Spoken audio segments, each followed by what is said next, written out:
So Tom is the CEO of a company headquartered out of New York City. Correct. That is in a fascinating space, because everyone knows here on this program that we talk a lot about digital transformation, but there's a lot that is impacted by everything going digital. And we're going to talk about that with Tom today. Tom, give us, in a nutshell, talk to us about Socure. Yes, so Socure provides real identity verification. And what do we mean by that? When you as a consumer open a relationship with a corporation, a healthcare entity, a government entity, they need to authenticate who you are. Mm-hmm. Is this Kevin Benedict? And you typically will enter your name and your cell phone number and maybe your social security number, depending on what you're getting from that company. And they need to say, is this Kevin? And we use data science to take those data elements together with hundreds of other data elements, including a lot of the exhaust that comes off your mobile device, to triangulate exactly who you are and predict to the corporation that's providing you the service, yes, this is Kevin. So Tom, tell me about this digital exhaust you're talking about. Sure. You said that phones give off a lot of digital exhaust. Give us some examples. Well, there's plenty of data elements. First, let's look at the way that before digital transformation, how did people verify when they were getting a bank account or a credit card or signing up for their payroll service? They would provide their name, their address, their telephone number, and they would provide that to the company that was providing the service, and they would call a credit bureau which had those data elements, and they would verify who that person is. They would basically say, does this address match? Does this name match? Does this email match? Mm-hmm. Does this phone match? But that's very static. And now that many identities have been put out into the wild and have been breached, you need to do more than that. Okay. And I can tell from your phone number, your name, your address, I can verify all those things, but do they logically make sense together? Does this address, this phone number, this prefix, the age of this email, your LinkedIn profile, does this all make sense that this is Kevin? So some of that digital exhaust is the latest update you did on your LinkedIn, what you might have put on Facebook, other things you might have done with Twitter, or maybe you updated a review of a restaurant. Okay. That indicates that this is active in you. Whereas a fraudster, someone that's trying to commit fraud, that has stolen your identity, doesn't have that network, doesn't have all of those updates and activity on that mobile device. Wow. We're able to use data science, detect that, and say to the company that's providing you a service, this is Kevin. Wow. So you're talking about a big problem out there, I imagine. Huge problem. As all kind of banking goes digital, as purchasing homes go digital, purchasing cars, all these big ticket transactions that used to be in person Yep. are all moving online. So that must raise the potential for fraud. It does two things. One, it raises the potential for fraud, and two, it creates a tremendous amount of friction. Thanks to the millennial and Gen Z, we've all gotten used to the fact that when we do something on our phone, we expect in the time it takes us to pull our thumb down, mm-hmm. that an answer is going to come back. Right. But what happens nowadays is, because there's so much identity theft and there's so much fraud, that frequently the credit bureaus can only tell you accurately that Kevin is Kevin half the time. Wow. Might as well flip a coin. What do you need? And imagine this, you're trying to get a service online, a digital service, and someone says, would you please answer these questions? What's your favorite pet? What's your mother's maiden name? What house did you own? I don't know the answers to those questions. And then it gets even worse, because they say, imagine you're a young person trying to get a credit card, and they say, within the next 48 hours someone will call you.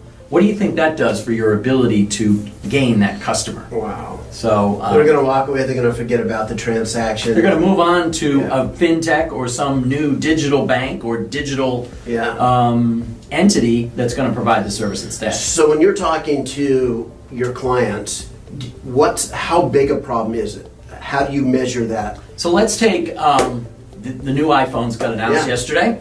All four of the mobile carriers are going to launch those iPhones. Mm-hmm. In each one of those mobile carriers, up to $100 million of identity fraud happens, where iPhones are purchased without permission of the person whose identity is being represented to purchase that iPhone. Wow. And what we can typically do is capture at least 75% of that fraud, sometimes much more than that. That's an example of people using an identity and acquiring something that they shouldn't. So what's the market you guys are selling into? What kinds of companies really jump on a solution like We yours? started with the banks. Okay. So 3 of the top 10 banks are currently customers of ours, and those banks are working to replace many of the knowledge-based authentication and other lethargic, legacy, old technology solutions that can't really determine the identity, can't predict it correctly. We're in a lot of the fintechs. So you read about these new banks that are coming to market that are purely digital. You read about the new retirement savings and just in so many different quadrants. New insurance providers that'll sell it directly, home insurance directly off a mobile device. We have a lot of the payroll service systems. So a lot of customers, healthcare payers that need to make sure that the identity is who they say they are. One of the largest retailers, their pharmacy, they need to make really sure that the person getting the oxycodone at the pharmacy is the person they represent themselves, so they don't have a problem with reputation. Wow. So you talk a lot about old and traditional systems that would take time. Yep. You gave an example of if somebody was going to say, we'll get back to you in 48 hours. Right. Today in a digital world, as we talked, people need that instantly. The time it takes me to pull my thumb down on my phone, it better be there. So when I think about your internal processes at Socure, I don't think there's a room full of faster typers. You must be using some kind of technologies, artificial intelligence, machine learning, something like that to make this that fast. We're using a number of great technologies. First, the backbone is entirely Amazon, right? And so we trust the cloud, and they're proven as, if you're going to take PII data, highly sensitive personal data, it's the safest place to put it, in the cloud. Then you have to have the right architecture. You have to leverage big data architectures, and you have to leverage RESTful APIs that basically require no significant effort on the development shop of the company that's becoming that digital entity. And lastly, you have to have your own data that is mixed together, because what makes data science so successful is where you have a pool of enough data elements to correlate and determine, do these all make sense together? And once you can pull all that data together and then return it back in a second, literally in a second, and say, yes, this is Kevin, he's trying to get a credit card, you just want to see approved. Wow. And that's what we're able to provide. So within the data science, I imagine you're taking advantage of artificial intelligence, automation, robotics, Correct. things like that. Correct. In what ways are you using robotics to help your services?